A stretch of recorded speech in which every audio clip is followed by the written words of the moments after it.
Act of 31/2025 అనేది AP panchayat Raj act 1994కి ఒక అమెండ్మెంట్ని create చేసింది. ఆ అమెండ్మెంట్ ఏ సెక్షన్లో క్రియేట్ చేసిందంటే సెక్షన్ 60 సబ్సెక్షన్ 3 క్లాస్ 5లో.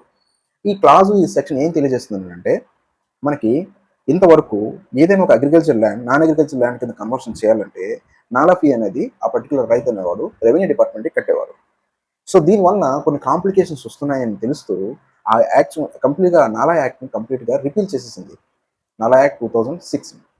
దీనివల్ల రెవెన్యూ ఈ కన్వర్షన్లో వచ్చేటువంటి రెవెన్యూ డిపార్ట్మెంట్కి వెళ్ళవలసింది ఆగిపోయింది. Now that revenue is transformed to panchayats. అంటే ఇక్కడ నుంచి ఏదైనా ఒక అగ్రికల్చర్ ల్యాండ్ నాన్ అగ్రికల్చర్ ల్యాండ్గా కన్వర్షన్ చేస్తే they have to pay fee to not for the revenue department, they have to pay to the panchayats. So ఈ అమౌంట్ని మనం ఇన్ఫ్రాస్ట్రక్చర్ డెవలప్మెంట్కి వాడుకోవచ్చు. ఆ కొత్తగా వచ్చినటువంటి ఆ జీవో ఏంటి అని అంటే ఆ జీవో నెంబర్ 48 డేటెడ్ 13/3/2026. దీని బేసిస్న మనం ఏదైనా ఒక అగ్రికల్చర్ ల్యాండ్ని నాన్ అగ్రికల్చర్ ల్యాండ్గా మారిస్తే ఫీని మనం విధించవచ్చు.